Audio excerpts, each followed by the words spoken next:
masih nganggap bahwa bipolar itu sama dengan mood swing nih. ICD-10 itu adalah pedoman yang kalau kita biasanya kita pakai untuk bisa mendiagnosis gangguan-gangguan tersebut.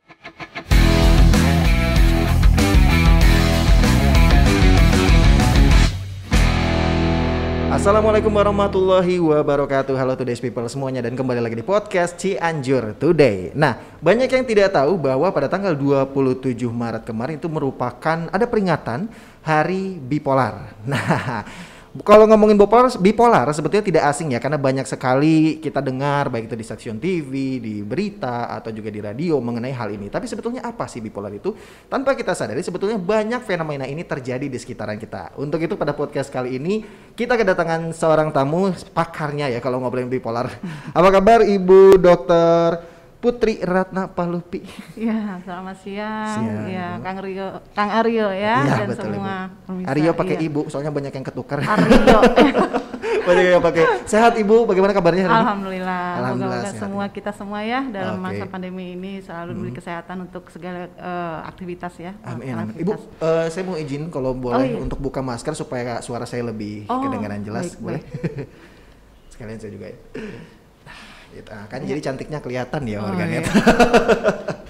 Nah Bu, kemarin kan kita itu memperingati yang namanya Hari Bipolar ya Bu. Nah ini sebetulnya masih banyak yang belum tahu bipolar itu apa. Karena kebanyakan masih nganggap bahwa bipolar itu sama dengan mood swing nih. Ini kalau anak-anak milenial kan biasanya alasannya itu mood swing.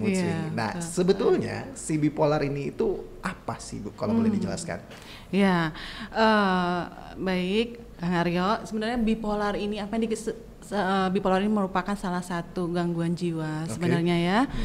Tapi di sini gangguan jiwa itu dalam bentuknya suasana hati atau mood. Yang biasanya mood itu hubungannya dengan perasaan kita pada saat kita senang ataupun sedih gitu ya. Jadi definisinya adalah cara lengkap yaitu gangguan jiwa yang sifatnya episodik. Episodik itu artinya punya peristiwa tertentu.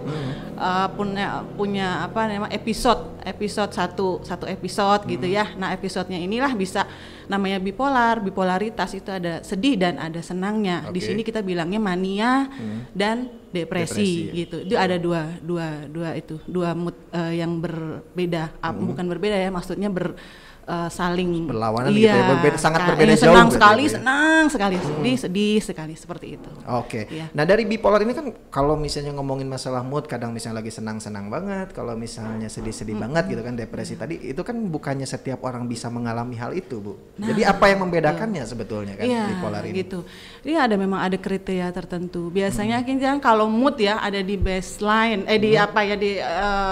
kalau kita secara normal itu normalnya itu senangnya ada senang, tapi kalau bipolar yang namanya mania senangnya itu lebih dari yang normal. Seperti itu, ada kutubnya seperti itu. Lebih dari senang itu apakah bisa masuk ke hyperaktifnya atau bagaimana tuh Bu? Nah, nanti akan ada kriteria tertentu kalau untuk bisa melihat apakah dia bipolar atau tidak gitu ya. Yang pertama memang harus ada kriteria manik atau mania itu jadinya mania atau hipomania. Hipomania itu sedikit di bawah mania. Apa ciri-cirinya seperti apa? Yaitu moodnya yang elasi, yang berlebihan sekali gitu ya. Misalkan terus dia biasanya irritabel, dia gembira bukan seperti gembira orang normal biasa gitu. Jadi memang terlalu amat gembira yang tidak lazim lah sepertinya gitu ya. Terus ditambah dengan yang lainnya seperti tanda-tanda yang lainnya, bukan hanya gembira yang amat sangat, tetapi juga mungkin banyak ide, tidak bisa tidur gitu ya. Tidak bisa tidur di sini bukannya karena ada gangguan tidur, tidak sulit tidur, masuk tidur tidak, tetapi malah orang-orang yang mania ini sebenarnya tidak butuh tidur karena energinya yang sangat berlebihan. Jadi kayak semacam dia disuntik adrenalin gitu ya Bu ya. Biasanya kan gitu tuh kalau adrenalin tinggi kan, jadi semakin bersemangat gitu. Itu kan kalau yang di fase mania ya Bu ya, atau manic tadi. Tapi kalau misalnya yang depresi, nah untuk membedakannya apakah dia bipolar atau tidak, seperti apa Bu misalnya itu kriterianya untuk di depresi sendiri tadi? Ya betul, memang kalau kita melihat mungkin ada pasien yang dinilai apakah dia depresi gitu, kita juga akan menilai apakah ada bipolarnya, karena memang Kalau yang namanya depresi, kadang memang depresi yang unipolar hanya hanya depresi saja. Tetapi kita juga akan menggali apakah dia ada fase-fase manianya untuk melihat apakah ada bipolar atau tidak, gitu ya. Jadi. Sekarang kalau misalnya kita ngobrolin penyebabnya, Bu, ini untuk penyebab dari kan maksudnya gangguan jiwa atau gangguan mental berarti ya? Ya, betul. Ini penyebabnya apakah karena memang dari faktor genetik kah, ataukah memang karena di lingkungannya, atau seperti apa, Bu, untuk penyebab dari si bipolar ini sendiri? Iya benar, memang secara peneliti sekarang juga masih terus menggali ya apakah memang ada sebenarnya itu penyebabnya ada multifaktor, yaitu kalau misalkan dari kami dari jiwa itu ada yang namanya biopsikososial, kultural dan lain sebagainya itu ya. Jadi biologinya ada juga mungkin dari genetiknya, psikososialnya adalah mungkin hubungan stres di sekitar kita, pekerjaan, mungkin pola asuh gitu ya, dan hubungannya dengan adanya neurokimia di otak kita gitu ya. Jadi struktur sinyal transduksi sinyal di otak kita yang mungkin memang ada di situ ada itu. Saya soalnya pernah baca sedikit sih soal itu, kata memangnya kalau untuk orang yang penderita bipolar ini ada hormon yang mungkin agak kurang ini gitu ya di otaknya itu, sehingga si moodnya itu bisa berubah tadi ya, Bu ya. Iya benar Kang Rio. Berarti ada gunanya saya membaca. Nah itu kan kalau misalnya penyebabnya berarti ada multifaktor ya, Bu. Jadi nggak cuma ada satu penyebab aja, berarti ada berbagai macam hal gitu ya. Nah kalau untuk masalah misalnya tadi kita udah mengetahui misalnya gejalanya sudah ada, dari masalah durasinya ini durasi dari penderitanya ini apakah bisa sembuh seperti misalnya dengan gangguan kejiwaan yang lain, ataukah memang ada terapi khusus nggak misalnya untuk penderitanya ini? Iya, memang sebenarnya memang ini tuh fluktuatif artinya dia akan hilang dan timbul. Ya pengaruhnya ada mungkin fase-fase rekurensi, maksudnya kekambuhan juga bisa ada gitu. Jadinya memang sebenarnya harus memang di terapi kalau memang memang ada di sekitar kita saudara atau teman-teman yang mengalami demikian gitu ya, Kang Rio ya. Jadi butuh terapi, bukan hanya terapi dari obat-obat saja tetapi psikoterapi. Artinya mungkin edukasinya, mungkin bukan hanya kan karena ini yang kita khawatirkan dari bipolar ini adalah pada fase depresinya itu dia akan mengalami suatu bisa sampai niat untuk suicide, bunuh diri seperti itu. Itulah yang kita yang kita cegah gitu ya. Dan karena ini terus menerus, kekambuhannya juga terus menerus ya, kita perlu juga ada mungkin edukasi keluarga gitu orang-orang sekitarnya bahwa memang ini sebenarnya bisa diobati, bisa terkontrol gitu ya, bisa juga bermasyarakat, maksudnya istilahnya juga bekerja dengan baik kalau memang terkontrol gitu ya. Jadi jangan masih stigma untuk menjauhkan orang-orang seperti pasien-pasien ini. Iya begitu. Nah berarti Bu, kalau untuk secara ini orang-orang dengan pengidap bipolar ini sebetulnya mereka bisa bersosialisasi secara normal atau tidak sih, Bu? Nah maksudnya? Itu pertanyaan bagus tuh Kang Rio. Bisa pasti ya? Bisa. Iya makanya karena memang ini kan memang ada faktor-faktor tertentu, stres tertentu yang bisa membuat kekambuhan. Walaupun memang pasien orang dengan bipolar ini juga walaupun dalam pengobatan juga mungkin bisa terjadi ada juga kekambuhan itu juga masih bisa gitu ya. Tetapi intinya adalah dengan kita melakukan pengobatan yang secara teratur dan pastinya bukan hanya pengobatan ya, juga psikoterapi. Artinya memang harus ada psikoterapi antara pasien dan dokter supaya dia bisa mengadaptasi atau memodifikasi permasalahannya untuk bisa diselesaikan. Nah inilah nanti akan menjadi lebih baik kualitasnya gitu dari penderita. Kita akan ngobrol sedikit lebih detail berarti Bu ya. Tadi kan ada beberapa kriterianya tadi, karena kalau misalnya secara umum orang awam misalnya seperti saya, kalau ngelihatnya kan agak bias ya sebetulnya nih kalau ngelihat penderita bipolar ini. Tapi kriteria khusus yang itu seperti apa sih sebetulnya Bu? Kalau dia ini anggaplah salah satu dia ada gejala menderita bipolar misalnya, itu kriterianya seperti apa Bu kalau misalnya kita lihat secara ini? Ada beberapa pedoman memang yang dari mungkin ICD-10. Jadi yang ICD-10 itu adalah pedoman yang kalau biasanya kita pakai untuk bisa mendiagnosis gangguan-gangguan tersebut gitu ya. Nanti kriteria ini dilihat lagi dari kriteria PPDGJ itu yang pedoman diagnosis untuk gangguan mental itu. Untuk gangguan bipolar itu memang ada kriteria sendiri. Memang ada, mungkin pernah dengar ya kriteria bipolar 1 dan 2 gitu ya. Iya, tahu gitu, bipolar 1, ya. Bipolar 2, terus ada apa sih? Type campuran, yang campuran gitu ya, siklotimik ya, gitu ya. Nah itu memang ada kriteria tertentu. Jadi kalau memang bipolar 1 ya memang harus ada fase manik dan fase depresinya. Biasanya fase maniknya itu yaitu ada satu yang pasti tadi, mood yang elevasi, yang memang meluap-luap, yang tidak biasanya dari seseorang, yang memang ada gangguan ke bipolar gitu. Yang kriteria yang tambahan lainnya mungkin ada 3 atau mungkin 4 bisa lebih meyakinkan. Salah satunya adalah tidak tidur itu kebutuhan tidurnya kurang gitu ya, energi berlebih, terusnya punya aktivitas yang berlebih, terusnya berlebih artinya dia karena tidak butuh tidur dan ide-idenya banyak, itu dia akan melakukan segala macam, tapi tidak aktivitasnya ini tidak seperti yang biasanya. Contohnya misalkan, atau enggak aktivitas yang beresiko, mungkin ke arah narkoba bisa ya, terus investasi yang beresiko seperti itu.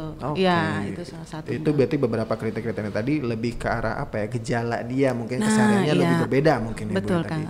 Tapi kalau misalnya seperti itu berarti ada resiko tersendiri nggak? Kalau misalnya dia ada kecenderungan untuk suicide kalau ketika masa depresi misalnya, atau misalnya ketika dia maniak melakukan hal-hal yang berlebihan.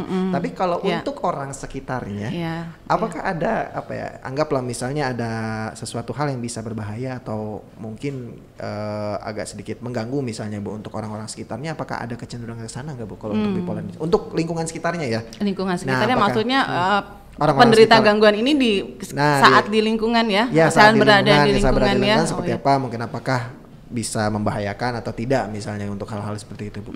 Iya, paling itu membahayakan karena memang mood yang berlebihan inilah, dan karena memang ada hubungannya dengan neurotransmitter yang di otak kita ya, gitu ya. Jadi membuat dia mungkin tidak bisa berpikir secara secara normal, karena bukan normalnya seperti apa. Jadi memang ininya dia ya, maksudnya gejala dia yang saat itu alami gitu. Nah makanya perlu memang, kalau memang seperti demikian ya kita lihat mungkin yang membahayakan seperti itu tadi. Kita lihat dia agresivitasnya kan mungkin karena berlebihan sekali energi gitu ya. Jadi annoying menyebalkan gitu ya istilahnya gitu ya. Jadi kan jadi malah banyak stigma ketika mereka annoying tadi, ini orangnya lebay atau misalnya gimana kan rata-rata gitu ya jadi.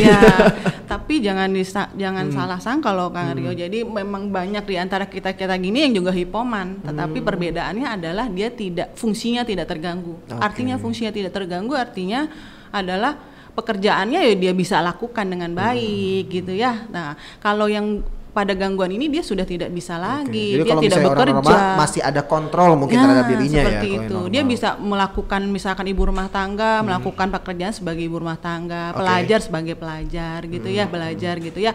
Tapi kalau yang sudah gangguan itu sudah tidak bisa lagi. Maksud artinya dia fungsinya terganggu. Mungkin sebagai pekerja, karyawan dia udah nggak bisa lagi melakukan ininya gitu. Iya, seperti berarti itu. Kalau misalnya anggap seseorang dia sudah mengetahui bahwa dia punya kecenderungan atau misalnya dia punya sindrom bipolar tadi Bu ya, dan juga misalnya anggap keluarganya juga sudah mengetahui. Untuk pengobatannya sendiri Bu, nah ini sebenarnya metodenya bisa seperti apa sih bentuknya Bu untuk pengobatannya tadi? Makanya kalau memang dirasa ya untuk keluarga kayaknya seperti ada yang tidak beres nih dengan salah satu anggota keluarganya atau teman dan lain sebagainya, mungkin lebih baik dikonsultasikan saja gitu. Jadi memang kita bisa langsung melakukan pengobatan, karena memang kalau tidak mungkin akan terus-menerus dan bisa menyebabkan agitasi, maksudnya yang tidak bisa terkontrol gitu, dan itu harus dirawat sebenarnya. Itu jadi kekhawatirannya adalah ketika tidak bisa dikontrol tadi ya Bu ya. Betul. Kalau misalnya di sini sendiri mungkin kita bisa pergi kemana lah, anggap kalau orang-orang Cianjur misalnya bisa gitu pergi ya? kemana nih untuk konsultasi seputar Ya, ini gitu. misalnya, karena kan banyak yang belum tahu juga nih kalau misalnya ke dokter umum pasti agak salah juga kan misalnya, jadi kita bisa berkunjung kemana untuk konsultasi ini, misalnya ke dokter di mana gitu. Boleh. Ya kalau di Cianjur sini ada sih ya, di RSUD Sayang juga ada psikiaternya gitu ya. Mungkin kalau bisa juga konsultasi ke saya di RSUD Cimacan gitu ya. Jadi nanti bisa di-assess, bisa dinilai lebih lanjut gitu untuk apakah memang perlu pengobatan atau tidak. Tapi sebenarnya juga pada dasarnya dokter umum juga mempunyai kompetensi seperti ini. Ada ya, iya. sebetulnya. Kompetensinya adalah melihat screening awal apakah memang ini perlu pengobatan atau tidak. Nanti biasanya dikonsultasikan, dirujuk ke kami gitu. Oke. Jadi memang untuk pemeriksaan awalnya biasanya kalau untuk itu ya Bu ya. Siap.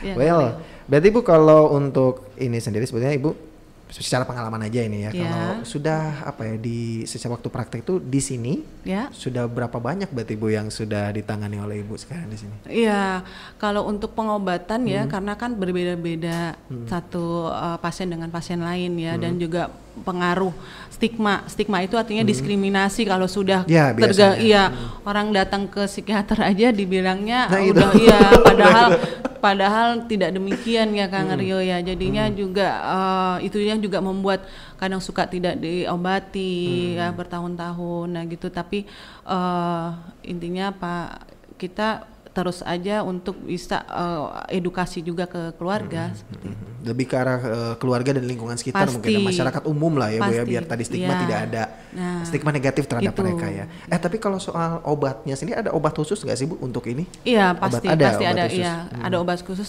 mood stabilizer karena memang hubungannya untuk menjaga mood supaya tidak terlalu meningkat mania ataupun turun.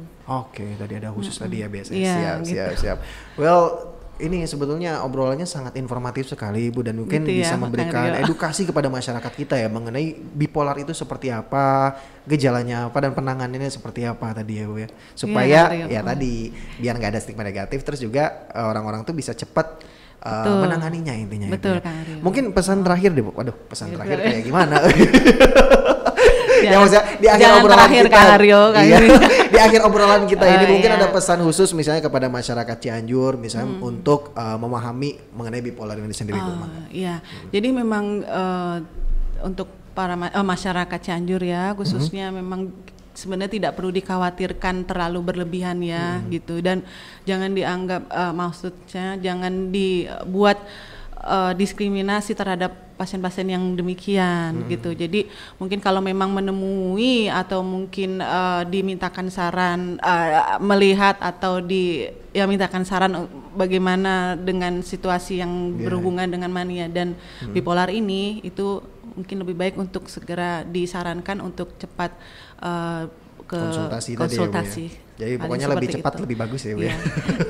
Dan itu jangan ada diskriminasi gitu aja. Ya ini karena memang bisa pasien-pasien ini juga bisa bagus bisa di masyarakat juga bisa bekerja dengan baik gitu. Seperti tadi yang disebutkan oleh Ibu kan bahwa penderita bipolar itu sebetulnya bisa bersosialisasi secara normal sebetulnya ya Bu di masyarakat umum. So terima kasih Ibu Dr. Putri untuk obrolannya hari ini. Ini kalau misalnya orang mau ngobrol lebih lanjut, berarti bisa ketemu Ibu kapan nih Bu? Silakan. Kapan ya? Kapan nih? Prakteknya harus tahu praktek Ibu kapan. Pada saat ini seminggu 3 kali ya. 3 kali di RSUD Cimacan berarti RSUD Cimacan, hari Selasa, Jumat, dan hari Sabtu. Siap. Oke, sekali lagi Ibu terima kasih banyak untuk obrolannya, dan mudah-mudahan obrolan kita hari ini menjadi informasi yang sangat bermanfaat untuk masyarakat Cianjur nanti ya. Dan insya Allah kalau misalnya ada kesempatan kita bisa ngobrol-ngobrol lagi Bu. Pasti Kang Aryo.